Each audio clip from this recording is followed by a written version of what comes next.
Welcome my dear students in Hindi subjects online class.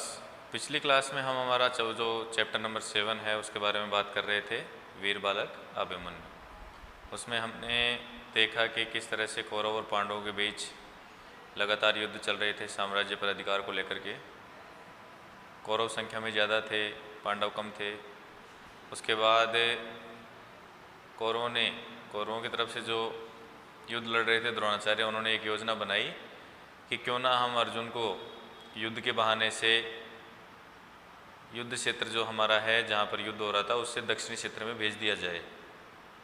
तो उन्होंने planning से उनको भेज दिया। उसके बाद उन्होंने एक चक्रव्यूह बनाया सेना का, जिसके बारे में पिछली क्लास में हम बात कर चुके हैं कि सेना को राउंड शेप में इस तरह से खड़ा किया कि उसके अंदर बाकी किसी सेना का या किसी भी योद्धा का प्रवेश करना मुश्किल है, और चक्र के अंदर जो सेना जमी हुई है वो दुश्मन सेना का नुकसान भी बहुत ज़्यादा करती है। जब तक चक्रव्यूह को तोड़ा नहीं जाता तब तक उस सेना को नुकसान नहीं पहुंचाया जा सकता।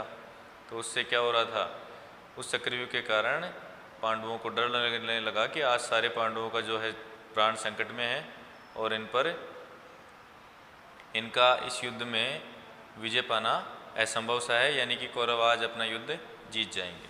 तो इस तरह से जब वो सब चिंतित हो रहे थे तो अभिमन्यु जो कि अर्जुन के पुत्र थे वो वहीं पर मौजूद थे। तो उन्होंने कहा कि हम चक्रव्यूह के अंदर प्रवेश करना जानते हैं, हम चक्रव्यूह के अंदर केवल प्रवेश कर पाएंगे, उसके बाद बाहर निकलने की कला हमें नहीं आती।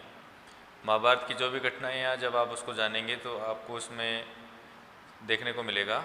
अगर आप किसी बड़े बुजुर्ग से पूछ करके या फिर सीरियल्स जो आते हैं महाभारत के, तो अगर आपने देखें तो आपको पता होगा कि जब अभिमन्यु अपनी माँ के गर्भ में थे तो उस समय उनकी माताजी को उनके पिताजी यानी कि अर्जुन के द्वारा चक्रव्यूह में प्रवेश करने और बाहर निकलने दोनों का तरीका बताया गया। लेकिन उनको माताजी जब तक उन्होंने चक्रव्यूह में प्रवेश करने का जब तक अर्जुन ने तरीका बताया तब तक केवल जाग रही थी। उसके बाद उनको नींद आ गई, तो नींद उनको आने के साथ अभिमन्यु भी सो गया। तो उसने केवल कितनी बात सुनी पेट के अंदर से कि चक्रव्यूह में प्रवेश कैसे करना है, उसके अलावा उसने वो सारी बातें कि उससे निकलना कैसे है वो सुन नहीं पाया, और इसलिए उसका ज्ञान चक्रव्यूह में प्रवेश करने और निकलने से संबंध में अधूरा था। लेकिन फिर भी अभिमन्यु ने अपने जो भी सम्मानीय उसके परिवार के सदस्य थे जैसे युधिष्ठिर, नकुल, सहदेव, भीम,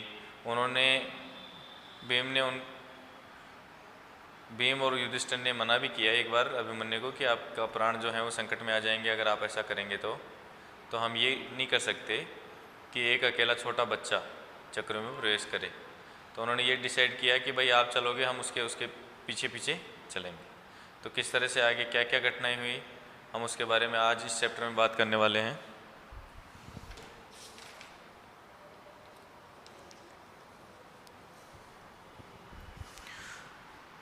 उस दिन अभिमन्यु पांडव सेना का सेनापति बना। उस दिन कौन, पेज नंबर आप 33 से, हो सकता है ये रिपीट हो रहा हो लेकिन कोई दिक्कत नहीं है। उस दिन अभिमन्यु ही, यहाँ से आप शुरू करेंगे। उस दिन अभिमन्यु पांडव सेना का सेनापति बना। तीव्र शंखनाद के बीच उसने चक्रव्यूह पर आक्रमण किया। तीव्र शंखनाद का मतलब होता है, आपने मतलब महाभारत अगर देखी होगी तो आपको उसमें देख करके अंदाजा लग जाएगा कि जब शंख बजता था, युद्ध शुरुआत और समाप्ति दोनों पर शंख बजाया जाता था जिसकी बहुत तेज आवाज़ होती। तो जब शंखनाद यानी शंख की आवाज़ होती तो युद्ध शुरू होता, और जब शंख की दोबारा आवाज़ होती शाम के समय में तो युद्ध समाप्त हो जाता। तो तेज शंखनाद के बीच उसने चक्रव्यूह पर आक्रमण कर दिया। जैसे ही शंखनाद हुआ युद्ध शुरू करने का तो अभिमन्यु ने चक्रव्यूह पर आक्रमण कर दिया। उसके पीछे पीछे युधिष्ठिर, भीम, नकुल, सहदेव और दूसरे वीर व्यूह में घुसते गए, मगर कोई भी वीर व्यूह में तीसरे घेरे से आगे नहीं बढ़ सका। जो भी अभिमन्यु के साथ जो भी वीर थे, भीम था, नकुल, सहदेव और बाकी जो भी वीर पांडवों के थे, पांडवों में जो भी वीर थे सैनिक, उनमें से कोई भी तीसरे द्वार के आगे, यानी उसमें 7 द्वार बने हुए थे, हमने पिछली क्लास में बात की, तो कोई भी ऐसा नहीं था कि जो 3 द्वारों से आगे प्रवेश कर पाया हो। तीसरे घेरे में सब उलझ करके रह गए, सब वहीं पे उलझ गए। अकेला अभिमन्यु 7 घेरों को तोड़ता हुआ चक्रव्यूह के केंद्र में पहुंच गया। अभिमन्यु को आता था ना चक्रव्यूह तोड़ना, केवल उससे बाहर निकलना नहीं आता था, तो इसलिए अभिमन्यु तो चक्रव्यूह के बीच में पहुंच गया और बाकी सभी तीसरे घेरे में अटक करके वहीं रुक गए। कौरवों के सेनापति द्रोणाचार्य विस्मित भी थे और प्रसन्न भी। कौरवों के जो सेनापति थे द्रोणाचार्य, जिन्होंने चक्रव्यूह बनाया था, वो विस्मित यानी कि थोड़ा उनको आश्चर्य हुआ। आप लिख सकते हैं कठिन शब्दार्थ करके नीचे।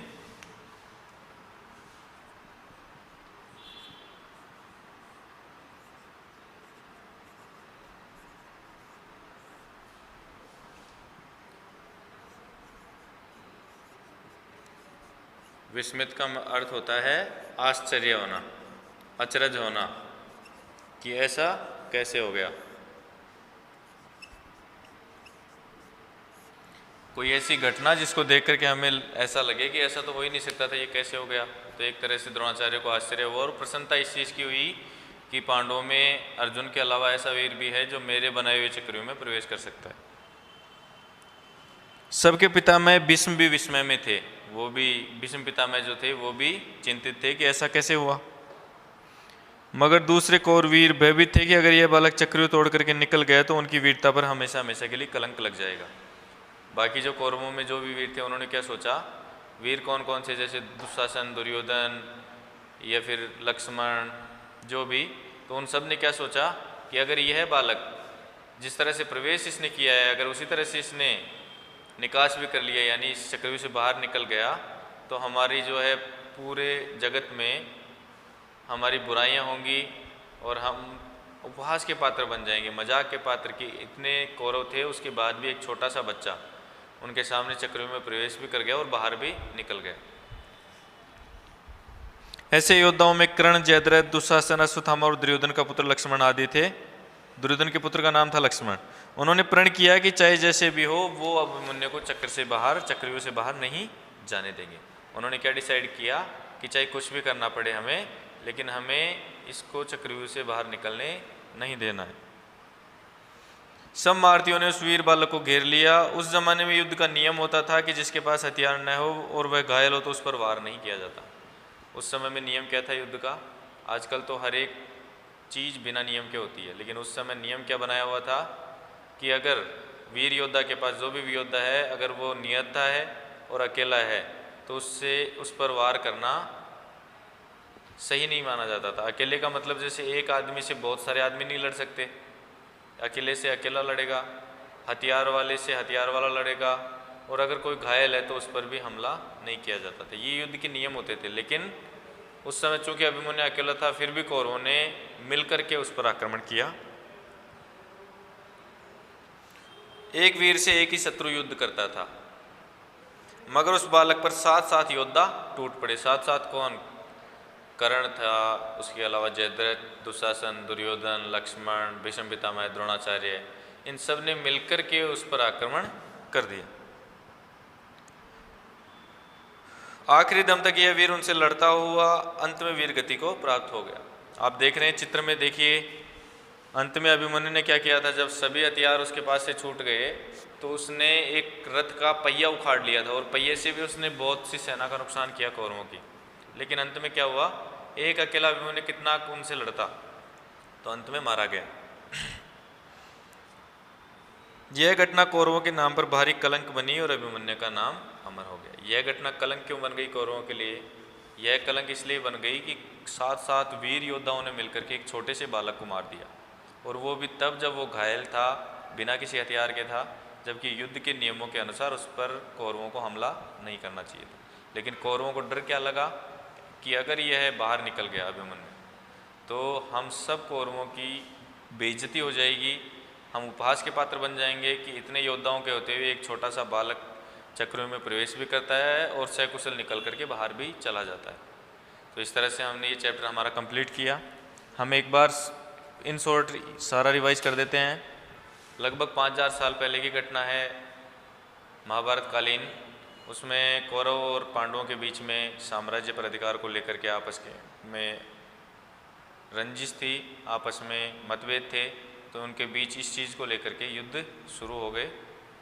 इसके अलावा फिर जब युद्धों में लगातार दोनों तरफ से जनहानि हो रही थी, तो द्रोणाचार्य और भीष्म पितामह ने, जो कि कौरवों की तरफ से लड़ रहे थे, उन्होंने क्या डिसाइड किया बैठ करके कि हम एक चक्रव्यूह बनाएंगे और ऐसा चक्रव्यूह बनाएंगे जिसमें प्रवेश करना अर्जुन को आता है, और हम ऐसा करेंगे कि अर्जुन को किसी युद्ध में से, युद्ध जो क्षेत्र है ना उसमें से किसी भी बहाने से किसी एरिया में भेज देंगे, किसी दूसरी जगह, ताकि वो चक्रव्यूह तोड़ ना पाए। भाई मौजूद नहीं रहेगा तो चक्रव्यूह कैसे तोड़ेगा, बाकी किसी को आता नहीं है।